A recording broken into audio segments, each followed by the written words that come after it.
Hear ye, hear ye. Oh, Welcome back. I'm sorry, Dan, you wanted me to lead. This is what happens when you get oh my me gosh. to lead the Every single podcast. time you lead with the hear ye's. I have many fans, and many of them support the hear ye. Actually, not one person has ever said that they like it, so I'm just gonna imagine that.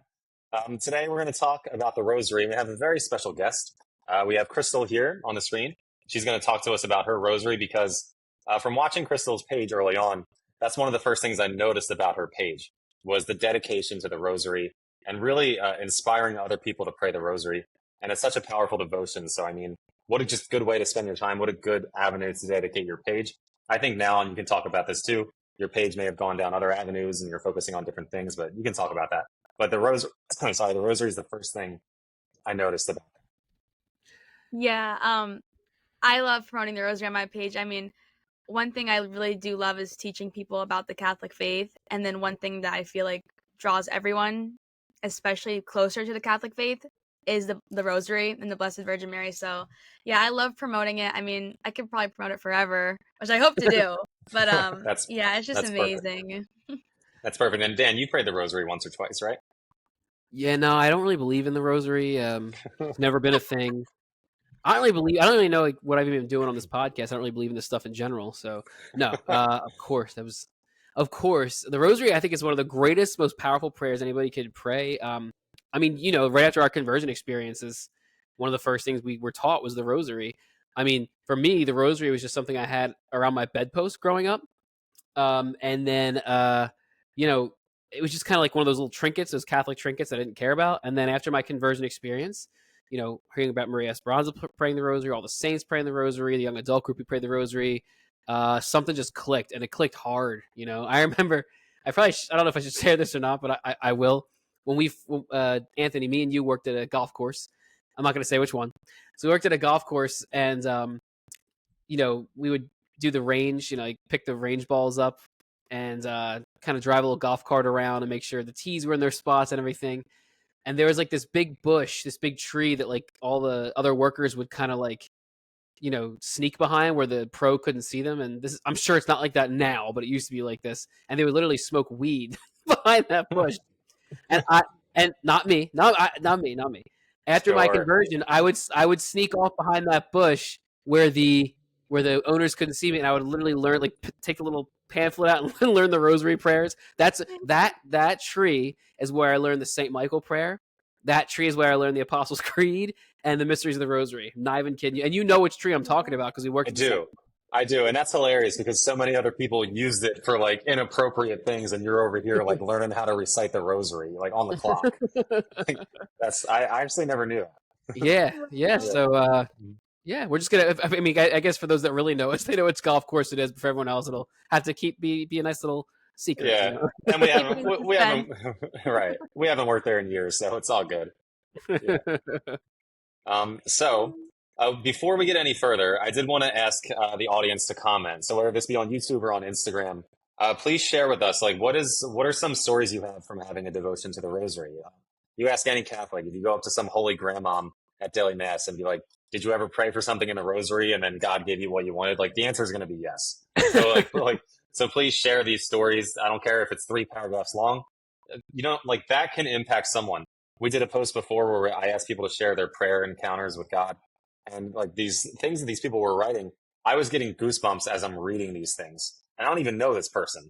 I'll probably never see them in my entire life, but you don't know like how that could impact someone. So please leave a comment. Tell us your story. It doesn't matter if it's 3 pages long or 3 words long. So tell us your story. And I wanted to cut in really quickly before we go any further too. Krystal, would you mind like explaining real quick like what caused you to? Because Krystal, we found her, she found us actually, and then we collaborated because she's an online evangelist, a great Maronite Catholic, and her page has grown so fast. She has such a knack for evangelizing via social media. And Krystal, do you want to like talk a little bit about that as our guest? How like why are you doing what you're doing?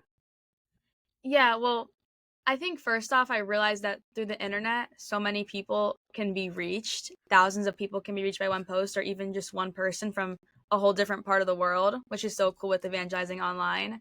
Obviously in person as well.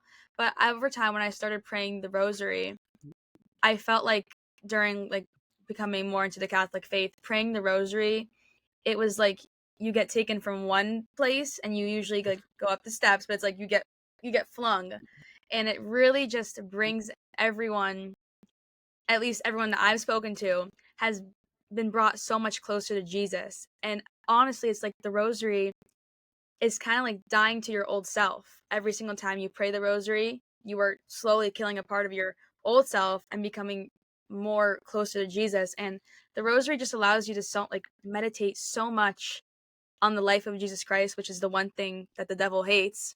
So Right. I realized over time how much this impacted me. And I thought, wow, if this Rosary impacts me, then I know it's going to help someone else. So I just really love sharing that and then helping people learn it easily. I think some people like you said, I just had the Rosary at first like on a bedpost on my bed, and I always thought it was just a cool decoration. Then over time, I'm wondering like every single saint did it, every single old grandma's doing it, so there must be something. So I just really love sharing and trying to explain it easily for people who maybe have never heard it, whether they're Catholic or not. And I think if every single person prayed it, we would achieve world peace. It's And hilarious. correct me if I'm wrong, because I think Anthony hinted at this as well. But like that's like your original subject in evangelizing online was straight up the Rosary. That's like where you started, right? Yeah, it was. I Okay. started to do videos, and then I think I did one video and everyone was just asking me all these questions, and I realized, wow, people probably don't even know what the Rosary is. So they were asking, Right. can you explain it more easily? So I started doing like little series, but a lot of Okay. people Okay. have been helped so much from it, and that's just a blessing from God that the Blessed Mother is reaching them and just bringing them to Jesus. That's the best thing. She's the best Yeah. evangelizer. And I gotta say, it's so easy to just do click. We were just talking about this, Anthony, like yesterday or maybe the day before. We have our JMJ Missions little group chat with Anthony and Ryan, who also help us out with all kinds of things. And we were saying how tempting it is just to kind of like clickbait things, because like social media is so shallow. But and Yeah. I have to tell our listeners, go to her page, Talk with Krystal, Krystal, correct? Yeah. Talk with Krystal, right? Okay. It would have been Because funny if you totally got it wrong. totally Yeah. just butchered it. Yeah, Yeah. She just looks at me like, "What are you she talking probably about?" she probably still would have said yeah and smiled like just I was like, because yeah, yeah. they'll find me Yeah, some way or another. go to her Instagram, TikTok page because it's real content. It's not just clickbait, lip syncing. You know what I mean? It's like it's real. Like you learn stuff on Krystal's page, especially about the Rosary. Thanks, Yeah, that's guys. true. And also I want to highlight something that you said about the Rosary, Krystal. You said the Rosary is dying to yourself. That's such a hardcore phrase. Like I love that phrase, dying to Yeah. yourself. And I went through a time where I was like obsessed with that phrase, but I never thought of the Rosary as dying to yourself, but it makes so much sense that it is because the Yeah. Rosary it's a conscious decision. Like you can say a spontaneous prayer and those are very valuable, but it just comes to you, you say it and you move on. The Rosary, you literally have to carve out 15 to 20 minutes, depending on how fast or slow you pray it. So it's a decision, and you're not going to want to. Because once you start, you're not getting out of that thing for at Yeah, least you can't. 15 minutes. But then, but you're dying to yourself and then meditating on Christ. It's like, and that's like what we're supposed to do. So the Rosary is like a microcosm of like what our spirituality is supposed to be like. I use that word Right. every chance I get. Don't make fun of me. No, I I like it too. And like denying Yeah, yourself is so yeah. important too. It's crazy. Hmm. And I just used the word microcosm in my paper I'm writing for the grad Did you really? class.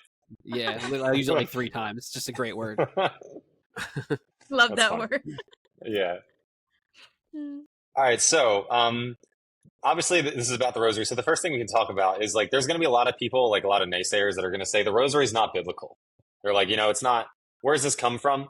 You're kind of babbling like I almost said Hagans because we have a friend with the last name Hagen. You're babbling like the pagans. They're saying like vain, repetitious prayer. And, but it's not like to an outsider, it seems like this vain prayer. They're just mumbling over and over, but it's in no way, that's not what it is. If either of one of you guys want to elaborate on that. Yeah. Do you want to go first or does it matter? No, you, Krystal. I think a lot of people do say it's vainless repetition until they actually are living the Rosary and doing it. And that's why it's so hard for someone to, when they look at it from an outsider's point of view, maybe it looks like we're babbling, but to meditate on Jesus Christ and saying these Hail Marys, someone explained it. It was such a great explanation. The Hail Mary prayers while you're meditating on the life of Jesus Christ is like a beautiful background music to a movie. like you're in the movie, which is like the Bible. You're living the scenes of everything that happened with Jesus, and the Hail Mary prayer is in the back, so you're walking with the Blessed Virgin Mary. But vainless repetition, it's not. It's actually continuous meditation, and meditating on the law of the Lord, like day and night. I'm pretty sure there's even a scripture verse. I have to remember it. Yep. But it says, meditate on the law of the Lord day and night, which we do. I want to say I like that phrase. I gotta say day and night more. That's just like such a good phrase. It's is got to good. be one of the. Yeah, It's go got to be on. one of the Psalms too. It's got to be in the Yeah. Psalms. Yeah, like we have to do that. I'm pretty sure. I want to say, hopefully I'm right. Joshua 1:8. Meditate on the law of the Lord day and night, Oh, I'm which checking is this what we right do in the now. Rosary. I'm checking it I'm too. I'm fact. checking No, it I'm immediately. Yeah, fact checking right now. I'm all doing it. over this. Someone is probably going to fact check me and be like, she does not know what she's talking about. You better hope this is Joshua 1:8 or you're I'm off the pretty sure it's like, She is correct. Yeah. Wow, that was like Yeah. that was fire. That was just Krystal just spitting fire off the top of her head with the scripture verses. Joshua chapter 1 verse 8. This is the New International Version. Not that this is my favorite translation, but it's just the one that came up. Keep the book of the law always on your lips. Meditate on it day and night, so that you may be careful to do everything written on it. Wow. exactly. Yeah. So meditation is, that's exactly kind of what the Rosary is. You meditate on, and if you do 4 rosaries a day, you are literally meditating on the law of the Lord day and night, which is what most of these saints did. Especially Padre Pio was meditating every single minute he walked this earth. But that's basically what it is. It's not vainless repetition. It seems like it, but it's actually meditation deeply. Yeah, because you're like, I like how you said the Hail Marys are like the background music. That was a beautiful way to put it. Like, I've never heard it said that way, because like, yeah, like your mind is literally on Christ's life. It's on Mary's intercession. You're giving your heart as you're praying the rosary. You're giving time to the Lord. So I mean, that's not vain at all. When Jesus mentioned that, he was talking about like just babbling and saying things that you don't mean in order to like win God's favor, as if you're like arguing a court case. Like whoever can just talk the longest, wins the case or whatever. That's what he meant. But like the rosary, you're giving your heart, giving your time, giving your mind. And you're right, it's like a movie. You're playing the movie of Christ's life in your mind. I went through like a Star Wars kick when I was a kid. Sometimes I still go through random Star Wars kicks. Maybe I'll edit that out later. No, I won't edit that out. Hopefully Riverside just takes that out. Maybe, yeah, okay. Well, yeah, maybe this program, the AI, will just know to take that out. Just in case it doesn't, it's okay. Humility points. But anyway, actually, my kids are into Star Wars right now, so the whole family's like a Star Wars kick, because like my 4-year-old's like, yeah. So anyway, yeah. So basically, you go through these kicks, and I remember when I was a kid, like I wish that I could like become a real Jedi. You know what I'm saying? Because I was watching so many Star Wars movies.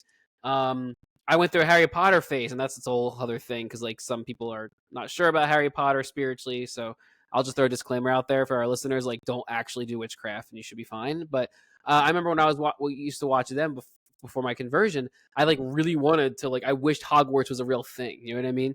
Well, if that's how things are, if that's how much movies impact you, using Krystal's analogy, it's like, yeah, if you're playing the movie of Christ's life and Mary's intercession, her crowning, her assumption, you're playing all these things in your mind constantly. That's gonna like drip into your soul, and it's gonna make you want to be like Christ, which is the most important thing.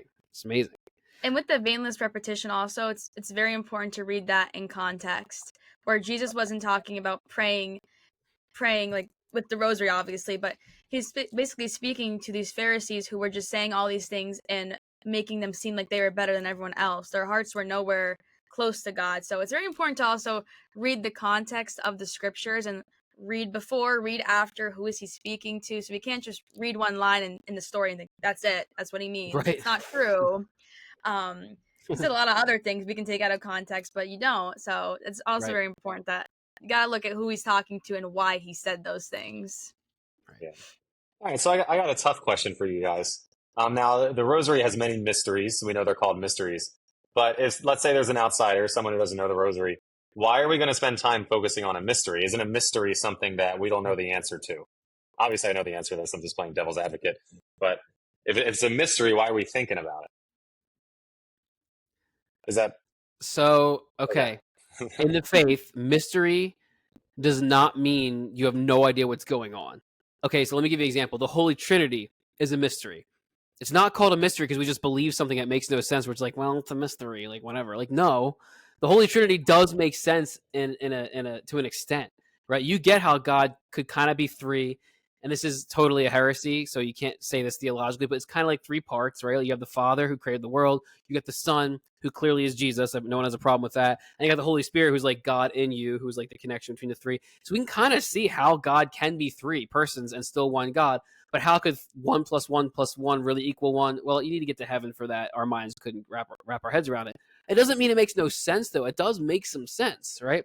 It's the same for Christ's life. They're called mysteries because when you meditate on this aspect of Christ's life, there's so much there. Like, let me give you an example. I was praying the Sorrowful today. It's Tuesday. So I was on the way back from my retreat that I ran, and I prayed the Crowning of Thorns, third Sorrowful Mystery.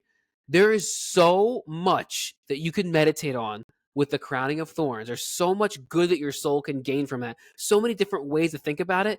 And because Jesus is God and the meaning behind these events is so infinitely vast that you'll never be able to get to the bottom of it. It doesn't mean it doesn't make any sense. It just means it's a mystery because there's so much there that you'll never be able to get. The church even will never be able to get to the bottom of how much depth and meaning there is in the events of Christ's life. So there's almost like too much there, not that you can't understand it. Right. And Dan, just to talk about what you said about the Blessed Trinity, and you said how 1 + 1 + 1 = 3. I don't know if this is a heresy, but I heard a priest say that 1 + 1 + 1 = 3 is the wrong equation, that we're supposed to do 1 × 1 × 1. Interesting. Because that equals 1. And That's a good. multiplication. Yeah. I never heard That. that. Never Yep. heard that either. Yep. Shout out Father John Thomas in Haddonfield. Hey, I love Father Yeah. John. Yeah, but what I want to add to that, Dan, is what you said, and you were dead on right. It's a mystery doesn't mean that we don't know it. A mystery is something that the more we think about it, the more we understand. So it almost reminds me of when you watch a movie for the second or third time, you catch all these things, these details that were there, but you miss them the first couple times around. And then another way you can look at it is if you stare at the Grand Canyon, if you go and you take a glance at the Grand Canyon, the longer that you look at it, the more details you're going to notice.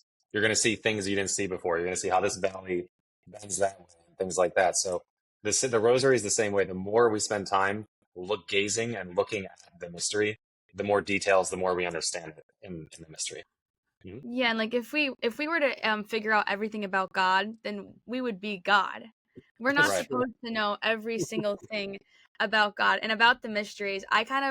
I mean, everyone can meditate with the Rosary differently. Sometimes I'll meditate and act like I'm with the Virgin Mary or just in her shoes. And if you think about it, everything to her is like a mystery that she has to figure out. She is the mother of God. This angel appears to her. She gives birth to God, basically. She sees little Jesus running around. And I think to myself, everything to her must be like a huge mystery. How I can't believe I gave birth, Jesus, like all this stuff. And if you really put yourself in her shoes, or you're just standing by her watching, you would be like, this is a whole mystery going on, but I'm watching the mystery. So I think it's so cool how she just, to think about being in those shoes, if that was happening today, we would all think this is crazy, but this Right. happened. Yeah. So And that's why the Gospel of Luke, over and over again, Gospel of Luke, what does it say? Mary pondered all these things in her heart. It's almost like she had to just, all these crazy things happening to her. And even though she was sinless, doesn't mean she was like, like a genius. She was just a normal human being, but perfect, right? Yeah. So she had to like take so much time to let that simmer just to figure out what was going on with her, right? It's almost like, think about, I mean, Krystal, you made a good point. Like, he wouldn't be God if we understood him fully. I mean, how long did it take for the church to figure out who Jesus was, to figure out that he was 100% God, 100% man, the hypostatic union? It took them the Council of Chalcedon, 451. It took the church 400 years to figure out who Jesus is. And we're still not to the bottom of it. You really think you're going to meditate on like the crucifixion in 1 decade of the Rosary and get to the bottom of it? Like, no, you're not. But you can't get graces from it. And Right. and I just think it's amazing. I was just in Florida on vacation, and I'm on a run, and I'm just looking at the ocean. Then I looked up, I don't know if this is true, and only 4% of the ocean has been discovered. If this ocean, which God obviously created the world, so he created this ocean, if we can't even fully discover the ocean, we can't even get to the bottom of the ocean, how do we expect to fully understand God if we can't even, when someone explores the whole ocean, then I'll hear about exploring the whole thing of God. It's a great point. That's a really good point. That's funny. He's Great crazy. point. I was like, You know the story about Saint Aunt. You love Saint Augustine. The Saint Augustine story where he thinks it might have been an angel. He was walking. I think it's Saint Augustine, right? He was walking it on the is, beach. yes. Yeah, yeah, and he saw a little kid, and so, I don't know how somehow they were talking about God, right? And Yeah. He was and pondering about the Trinity. yes, and the little kid looks at him and says, and digs a little hole in the sand, and says, "You see this ocean? That's the Trinity, and this little hole represents your mind. Your mind can understand the Trinity in the same way that this whole huge ocean can fit in this little tiny hole in the Yeah. sand, which like it can't. Yeah. It's beautiful, you know." Yeah, that is cool. I feel like I need to ponder things in my heart more. That just seems like such like a cool thing to do. I know. Gotta do some more, The word some more. ponder. Yeah, right. Yeah. Could be the move. All right. So before we talk about some tips on how to meditate, let's talk about what our favorite mysteries are. So there's four sets of mysteries. We got the joyful, got the luminous, the sorrowful, and the glorious. And in that order, I think that order is the life of Christ, like from the beginning until the end, the resurrection. And the way that I always taught my fifth graders how to remember that, Crystal, you would appreciate this, is that J for joyful and then S for sorrowful. So like the whole thing would be Jesus loves soccer goals. That's what I always used to say to Oh, them, I and it like worked. that. Yeah, yeah, it always worked. That's how I remember. That's how I remember the order of the Rosary. So I'm out of gonna those use four, that. yeah, Soccer yeah. So goals. so Crystal, why don't what's your favorite set if you have one? If I had to choose, it's very close tie between probably the joyful and the sorrowful, but I have to go with the sorrowful just because during like the early beginnings of praying the rosary, I've always had this deep connection to those mysteries, and I'm able to meditate just really good on it, and it just every time I do the sorrowful mysteries I cry, and it Really? just makes me, and I don't know what it took a lot of time. Now in the beginning I was just like I wasn't crying at all. I didn't understand. But over time, it just it really hit me. And when you just meditate on how Jesus died for you and you just act like you're the only person there and he still would die for you, I think that's just it hits me so deeply. And then I imagine I'm just looking at him getting crowned with the thorns. He's praying, contemplating the sins of the world. And someone also said to me that when Jesus was praying, contemplating the sins of the world, one of the biggest moments is that he accepted it. He wasn't like just bombarded with the cross randomly. He looked at it, everything that we've done, and he accepted it. And when I Hmm. think about that, I think that one is just my favorite. I think that if someone meditates truly on that, that needs to realize it, they will feel this in their heart how he really did die for you and he loves you, which we all need that feeling. Yeah, that was deep. When you were saying it's stuck between joyful or sorrowful, in my mind, I was like, it's going to be joyful because you seem like you have this like really super joyful personality. And then you were like sorrowful. Interesting. So Yeah. that's a good take. It's funny when you said that Jesus died just for you, and like that's kind of how you meditate on that. I was saying that today. I'm teaching CCD this week, and I said that to my students. I was like, if you were the only one in this world, Jesus would still die for you. And this one kid was like, well, then who would be the one killing him? And I was like, oh, come on, kid. Like, That's a yeah, smart answer from like yeah, yeah. You know, it's funny about the sorrowful mysteries. They really are so powerful. I feel like they almost work as like a vaccine. And I don't mean to get all like vaccines are all political now, but just in general, how does a vaccine work? Well, you get you something a small amount of a virus or whatever is administered to you, tiny amounts that your body knows how to fight it off. Well, if you're constantly meditating on Christ's sufferings and you're able to like kind of mimic that in your own heart, like at least like a fraction of that acceptance of his sufferings that he had, then when you actually do go through real sufferings, your soul's kind of ready for it. It's already had a little bit of dose, it had a dose of Christ's sufferings in your mind. Hopefully you've internalized that in your heart. And so it allows you to stay close to God long term, even through suffering, and even offer your sufferings up with Christ to become holier through it. I do think that the sorrowful is the most powerful of all the mysteries. They're all powerful, like don't get me wrong, but there's something so special, not just the aspect of like learning how to suffer yourself, but like the greatest way to love is to suffer, and that's what Jesus shows you in his suffering. Is that's the greatest type of love, the greatest glory, most glorious kind of love he could have offered us was the cross. And not just the cross, but the torture that happened ahead of time, as Crystal, as you said, like that he accepted and he like willingly did it for us. So the sorrowful mysteries, yeah, they're probably my favorite as well, because it shows you how much Christ loves you and how you can suffer as well and stay hopeful throughout the process. That was And what's What is good. your yours? favorite mystery? Yeah. Oh, well, thanks. I'm gonna be very original. Just kidding. I'm gonna say sorrowful too. So three for three. It's sorrowful. It always has been. I didn't understand the mysteries. I would pray them. I had a little app on my iPod Touch back in the day. Like, Wow. so I'm gonna date myself there.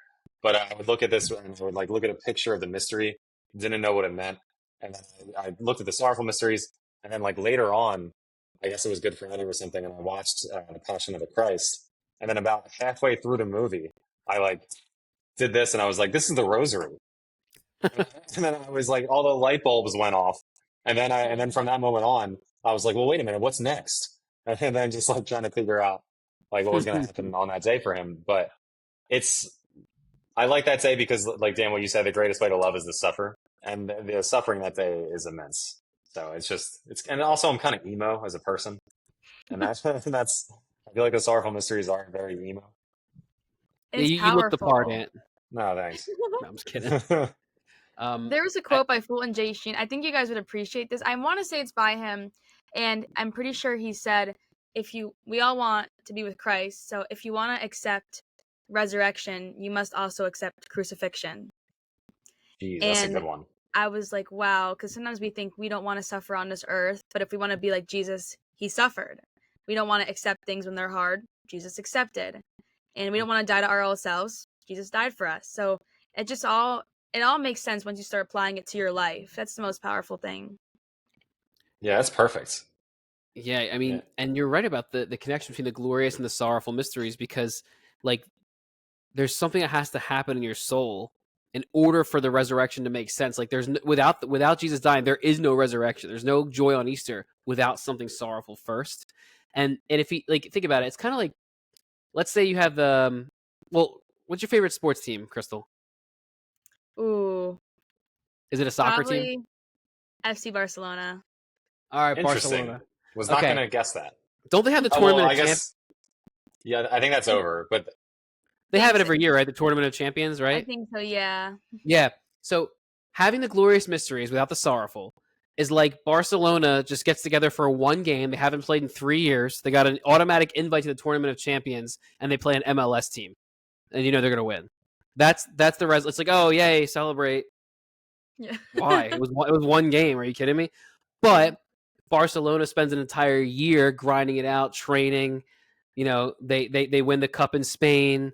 Then they go on through the tournament of champions and they beat like Chelsea and Man U and was it PSG and stuff like that, right? They're beating all these great teams and then they win.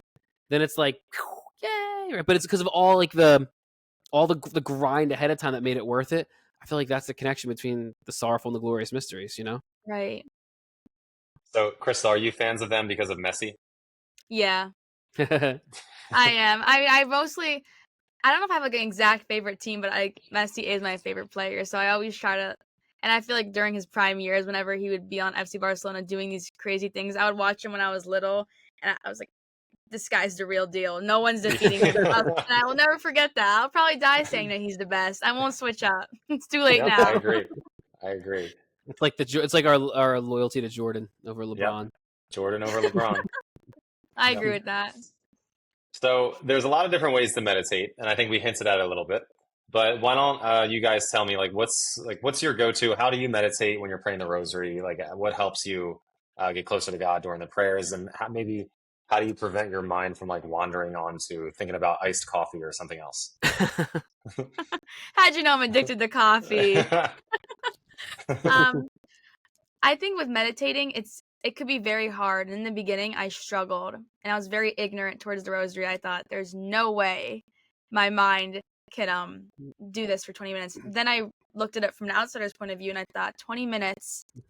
And there's a quote that said it really convicted me early on. It was like, "Do you want to spend eternity with God?" Yes. "How can you say that when you can't even spend 20 minutes with him here on earth?" And I slammed the door in my room and I sat down and I prayed the rosary. But in the beginning, it was hard. But now I like to meditate. If I do it with someone, it's a little bit different. But if I do it alone, I like to play music in the background. Many people don't like doing that, but I like to play either like an instrumental, or if I'm doing a sorrowful, I'll play like a sad instrumental. So it'll really make me in the mood more for it. But I also have like a place where I go. Sometimes I feel like if we're just sitting on the couch or we're doing it, it doesn't feel real. So having somewhere where you know is like your sacred space, and you can kneel or you can sit, doesn't matter. But That's a praying, good like call. the music, the music just really puts me in the mood. Sometimes when I'm doing the joyful mysteries, I'll do like the away in a manger. I'll do that song will be like in the back. Like I'll play happy music during then, sad music during the sorrowful mystery. So that's just me. Many people say no way, I can't listen to anything, but I do. I really like it. That's cool. I like what you said about the physical location. And that means a lot too, because like it kind of trains our brain. It's like if I'm sitting in this spot, it means I'm doing work, it means I'm sending emails. If I'm sitting over there, it might Yeah. mean I'm like playing Xbox or something. But if I'm here, that means, and that's what you do, like you're praying the rosary here. So like if you don't mind, like what is that location for you? I have this particular place in my house where I have like Mhm. just pictures, and I also think it's important to see things. So I have like pictures of Jesus, pictures of Mary, Mhm. and at school I have a statue of Mary. So I like even just looking at something can really feel like an image. It feels like you're actually speaking to them, and it gives you that visual. Pictures are very important too. I think if you can't relate to the mysteries that well, if you watch a movie or a picture, that's great. And sometimes our minds wander, and that happened to every saint. There's no way our minds are not Mhm. going to wander. But at the end of the day, someone also once said it was like the devil will say that was a bad rosary, but Mary will ask you, "Did you pray the rosary?" And Oh sometimes we wow. think, "Oh, I don't feel like doing it." Well, it doesn't matter. Like no one feels like always doing it, but you just do it. You have to do it. And it's just a commitment, but it's also like I see it as like soccer, like conditioning for your soul. Got to Yeah. do it. Yeah, there Dan. absolutely is a training element to the rosary because it does take some patience, takes discipline. And I love that because even like you said, Krystal, if your mind's wandering, you're still giving your heart to God. Yeah. And you talk about the saints, like the saints would always talk about persevering in prayer and spiritual dryness. It didn't have to be the rosary for the saints, but let's say it's like going to adoration if you don't feel like it. Well, you're praying a rosary, you don't feel like it. You're still giving your will, your mind, your heart to God, and you get graces for it long term. You might not feel it right away when you're done the rosary if it's one of those dry rosaries, but maybe the next day, the day after, the graces do usually pour in. I would also recommend. This happened to me after my conversion. Like my mind was like buzzing so much with like theology and saints and stuff like that. It was like it just I couldn't shut it down. It was kind of weird actually. So what I did was I ended up having a system for myself. And for those listening, you guys can do it however you want. But just a recommendation: if you need a system, I would do. It's a little complex for the rosary, but I would do 4 Hail Marys, um, meditating on the mystery, 4 Hail Marys meditating on the fruit of the mystery. If you look Oh. online, there's fruits, there's spiritual virtues that go with the mystery. So, like, let's say it's like the first joyful mystery, which is the Annunciation. I spent 4 Hail Marys meditating on the Annunciation itself, Angel Gabriel appearing to Mary. I'd play it in my mind. The next 4 Hail Marys, I would think about the virtue, which is humility. And I would first think about Our Lady's humility. And I would actually imagine that, like, dripping over into me, like kind of me absorbing that humility in myself and acting like her humbly. And the last two, because that's 8 Hail Marys, the last two, I would pray for a person. That's really involved. Like no one else has to do that. I doubt anyone else is going to do that. Like you might as well just pray 10 Hail Marys and think about the actual mystery. But if you need something like that, I you can like set up that. a system for yourself. Yeah. Yeah, Yeah, and praying for people too. That's important. Right. it is. Dan, did you come up with that on your own back in the day, or did someone advise you to do Yeah. it? No, I came up with that on my own. But like Wow. but yeah, and I don't really do that as much anymore. I've kind of calmed down since then, and it isn't kind of involved. But like you could do it however you want. Is you're praying the rosary, you're meditating on the mysteries, or even if you want to pause a decade and the Holy Spirit tells you, hey, like this whole decade offered up for like your sick Aunt Mildred, like do it. You know what I mean? Like you know what I mean? Yeah. I don't have an Aunt Mildred, but someone does. So like if she's sick, just offer the second decade for her. If the Holy Spirit tells you to do it, just do it. And also that really helped. I know my mom, because my mom was having a little bit difficulty praying the rosary, but now I was telling her you can do. I forgot to mention when I pray the rosary, I offer a decade five different people. And I Nice. usually do if someone tells me to pray for them, I'll do it for them, but I'll do like my family, if someone told me something, or and the last one I always do for the last two I do for the souls in purgatory, and then someone all around the world. So if something's happening in the world, I'll do it for them. And I think that made my mom really want to do it more, because she's like, I can really, it feels like you're doing it for someone, and even though you're not physically helping them, you're helping them spiritually, and they're Mhm. going to receive that, what you're doing for them. And I think that can keep people going more when you're not just doing it for yourself. You're actually, now you become even more powerful because now you're praying for all these people and you're helping people all around the world. Yeah, that's really cool. So you do that every rosary that you pray? Yeah, I'll always have just people. Well, right now I'm on a pause because I'm doing a 54-day rosary novena. Oh, really? I'm almost done. I have one last week of the Thanksgiving. So Wow, good for you. yeah, Yeah, I mean, it's been persevere. really great. Yeah, it's been, and like they have meditate, like this packet I got from online. I'm gonna be talking about that sometime on my page, but there was great meditations in it, and just reading about, and it was all about like the Blessed Virgin Mary's shoes, and reading all that. Like it's great to see the rosary from so many different perspectives, and that's Right. different ways to meditate, basically, and it was so fruitful. I just want to say, Krystal, I think you got to step your prayer game up. I don't think your devotions are, disciplined enough. And I gotta do another 54-day rosary novena. yeah, once you hit a year long, novena rosary, then we'll talk. No, A 10-year novena. yeah, right, 10-year novena. Right. So, kind of put you guys on the spot. Do you have any stories or like any time that you or maybe someone that you know that you prayed the rosary or like a prayer was answered because of it? It's kind of what I asked for in the comments, but like I'm wondering if either one of you guys has one. I gotta think. You want to go first? Ooh, I gotta think. Ant, do you want to go? I don't have one either, so maybe I shouldn't ask that question. Maybe that was just to remind the comments. I have one. I have one, and You I'll give it go. real quick to give Krystal time to work to get hers in her mind. Is this one time my mom was extremely sick.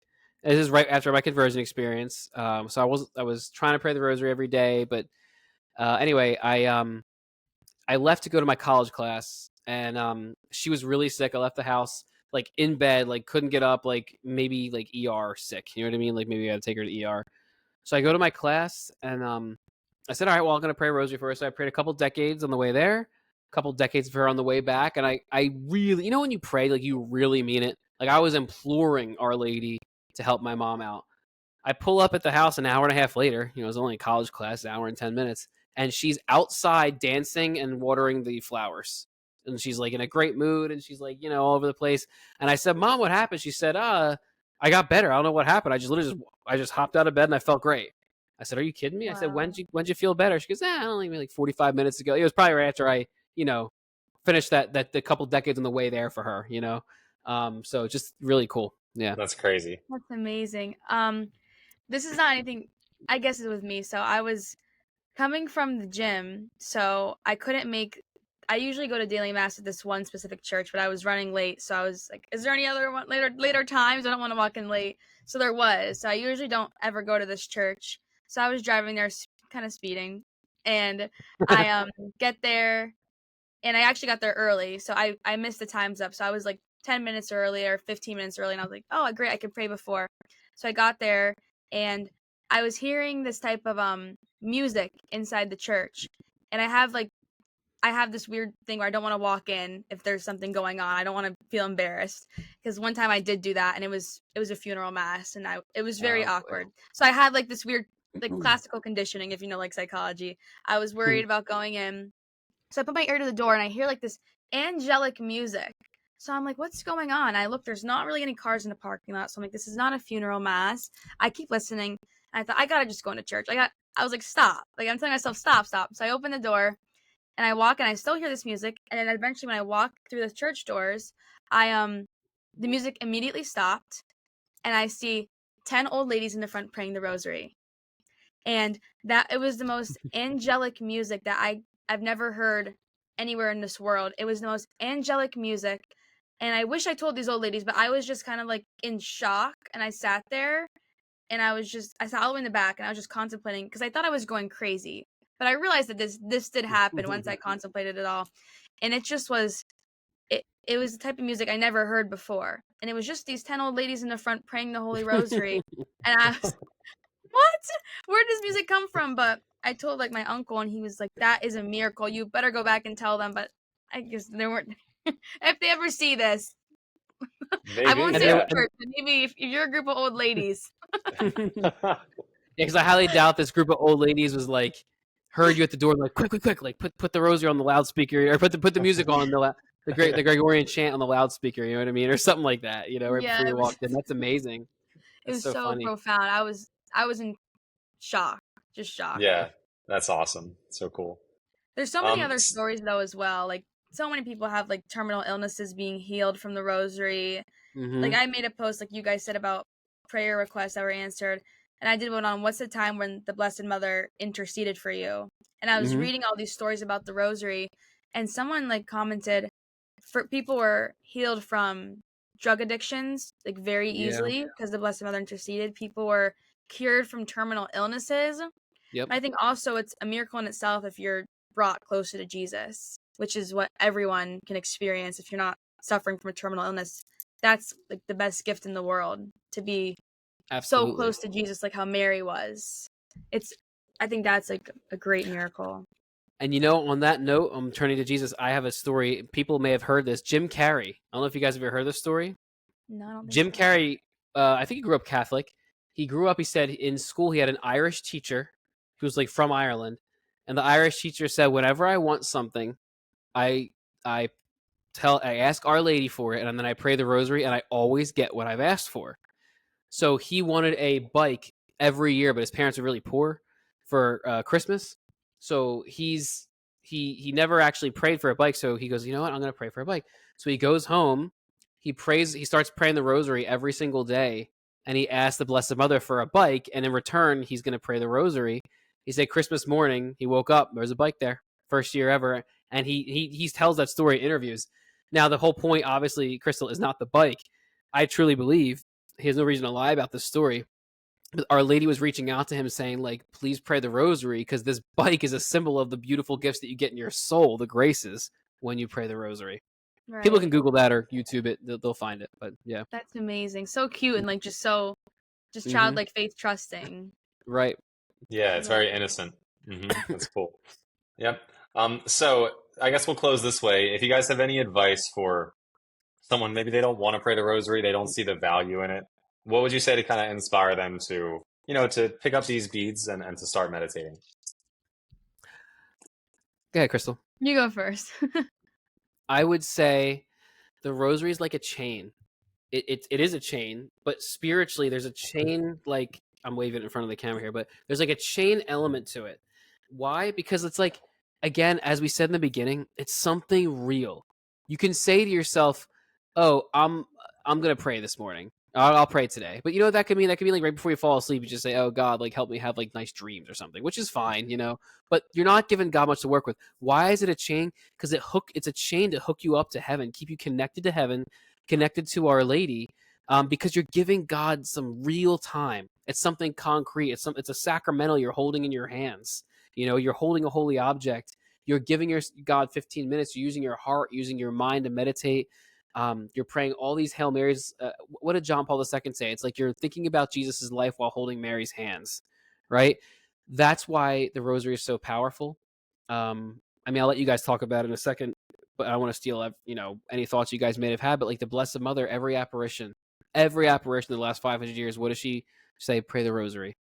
Can you guys think of one saint the last 700 years? I'm not even kidding you. Can you think of one saint the last 700 years that didn't have like a healthy obsession with the Rosary? Not at all. No. There's Zero. something right. There's something about it that just makes saints. So if you want to become holy, you want to have a consistent chain that connects you, links you to God, to Mary, and to heaven. And of course, Mary is the quickest way to Jesus. I would say it's a daily rosary.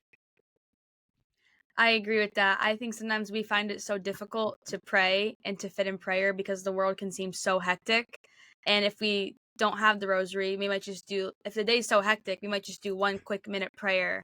But the rosary, you have to carve out this certain amount of time. There's so many different ways to also do the rosary. So there's really no excuse. If you don't like doing it alone, go outside and find a group. If you don't like doing it in your house, go outside and walk. If you can't fit it in, split it up. There's Right. Right. there's literally no excuses. There's no excuse. Someone could give 100 excuses. I've heard it Yeah. all, and I'll say, nope, do this. But it just, I see it as honestly like it's a chain to heaven, also like a sword, it's like a spiritual sword that has been sharpened all these years, and it seemed that every single saint found this sword, and they were able to flee from all of these things that were just bringing them away from Jesus. And the thing is, we sometimes will feel like, oh, the rosary is this and that, but every single saint did it. So if you want to be a saint, which is what you are called to be, the rosary is that sword that you need to pick up and then pass it on to other people. Obviously not physically, it's not a physically sword, but there's a whole spiritual world going on around us that we can't see. But there is things that are fighting against us. But to use the rosary and to use the Blessed Mother, it's use her. She's there to help us. We have a mother. Jesus gave her to us at the cross. So why not use her? She's there. Right. Krystal, I feel like you could run like a rosary chat GPT where like people like complain about the rosary and like you're on the other side like firing back these answers as to like why I've heard why I've heard probably every single excuse, and I have every single way to back it up. It's like we're in a rap battle. funny. Nope. I'm like, people because we all have excuses. You can give them a million excuses for anything. people think it's AI chatting back, but it's just Krystal. Krystal. It's Yeah. It's me and my thumbs. Yeah. So funny. Actually, you know what, Krystal?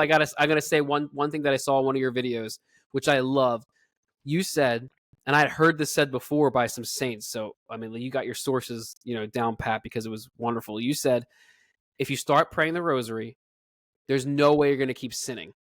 Either one thing is going to go, either you'll keep praying the rosary and the sins you struggle with, if you're praying every day, will just gradually or quickly just kind of fall away, or you'll just stop praying the rosary. But, your doubts and your sins will not remain if you're praying the rosary every single day. Right.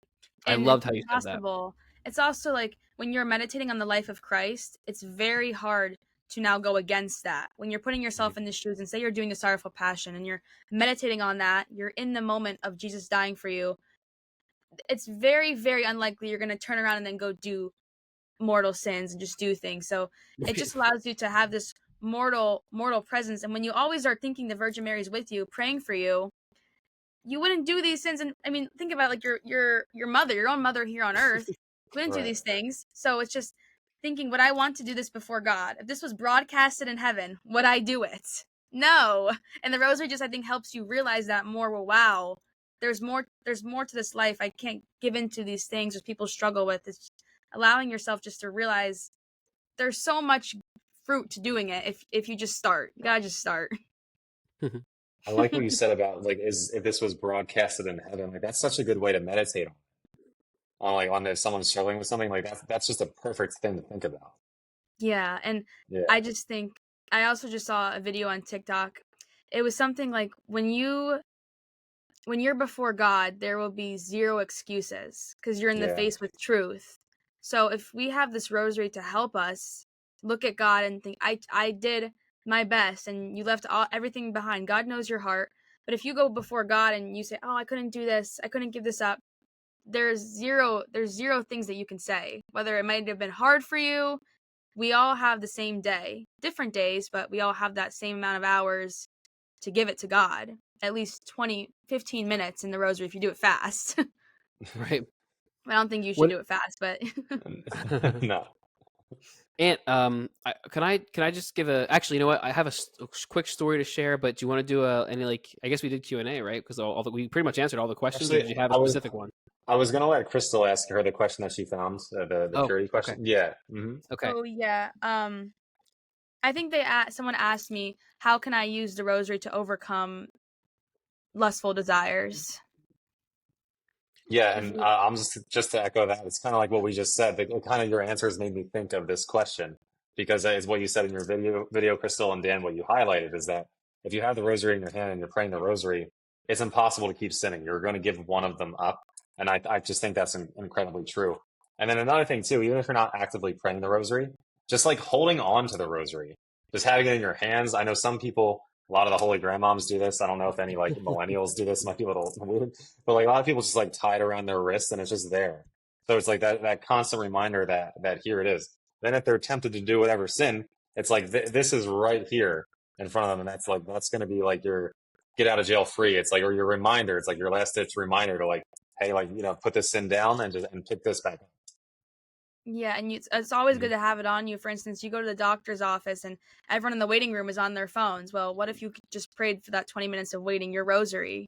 And it's just it's just something great to always have on you because we become so addicted to our phones where we forget about God, but being able to have it on you, like you said, allows yourself to just think it's there. Like, we need visual things to see. So having this visual form of prayer, I think, helps us a lot. And that's what the Blessed Virgin Mary knew, that we needed something visual to keep track of our prayers and to help us meditate more. And that's what the Rosary is. I think it will help with anything in this world. Hmm. And in a sense, I mean, who is the purest of all of God's creatures is the Blessed Mother. I mean, that's her prayer. I mean, you look at the Blessed Mother, she's so modest, she's so pure, she's so full of light and innocence and such a wholesome beauty that she carries with her. In fact, what does every single visionary who sees Mary, when they're asked about it, these approved apparitions, what do they say? They say she's the most beautiful thing you've ever seen in your life, but it's in such a wholesome sense because she was so pure. So Yeah. if the Rosary is Mary's prayer and she's the purest of all God's creatures, she's that purity is gonna it's gonna by osmosis kind of trickle on over to you. It's Yeah, a and you become more microcosm. like her. Yeah. Yeah, your soul will be a microcosm of the purity of heaven that she carries with her. Yeah, sorry, Krystal, go ahead. Sorry. I was just gonna say, like, you become more like her in a way where, like, you lose all your desires for this world and you focus on Jesus, which is what she did all her life. She said yes to the Lord immediately. She pondered, she thought about things, and she said yes. And I think she's the best example where we should all want to live like that, saying yes to God, even when we don't understand. It's impossible to explain God fully to someone, but that's what faith is. So when you just say yes and you believe, even if it's somewhat a mystery, that's exactly what she did. She said yes, she experienced it, and then she's the queen of heaven. If she didn't say yes, it'd be a whole different story. We probably wouldn't be having this conversation, Nah, which is crazy. That's so funny. Correct. that was such a mic drop line. She's the queen of heaven. Like we should just cut it here. She's the queen of heaven. Yeah, Boom. yeah. Dan, did you want to tell that story? Yes, if no one else has anything to say, I just want to close with a really interesting story. Some listeners might know it. It's a well-known story. I did some research, and apparently this really did happen. This is not just one of those legends that people run with. Apparently, this is a real thing. In 1945, in Hiroshima, the atomic bomb was dropped, and of course, it incinerated absolutely everything in its blast radius. And then, of course, everything within like dozens, if not hundreds of miles, got radiation poisoning. As far as I know, there was only one building that wasn't in the epicenter of the blast that wasn't completely incinerated. Ended up being a house of Jesuits. I think it was 12. I'm pretty sure. If you guys know it better, correct me if I'm I wrong. think it 12 was. Jesuit priests. Yeah, 12 Jesuit priests.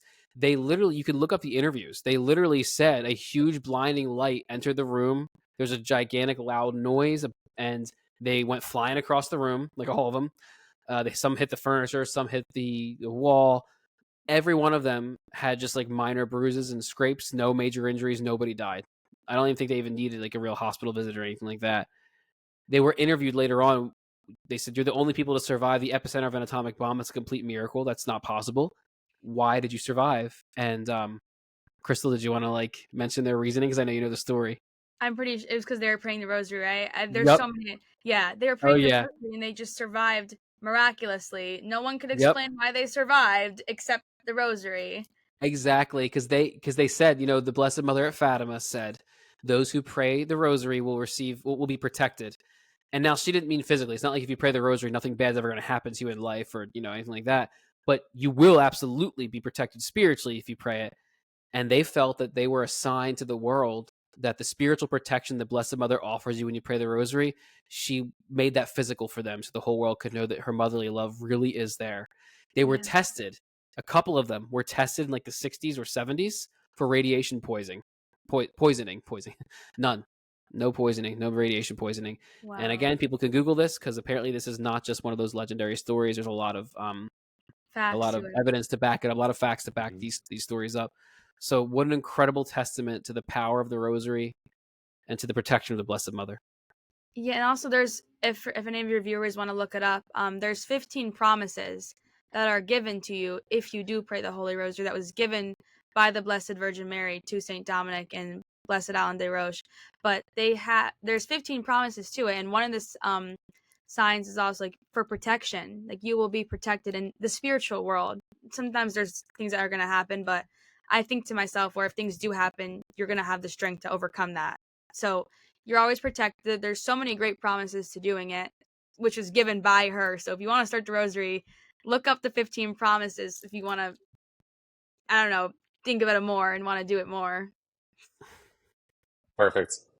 Well, I'm gonna hang up and go pray the rosary legit. So I mean, like, so this is awesome. Krystal, do you want to tell our viewers where they can find your stuff online?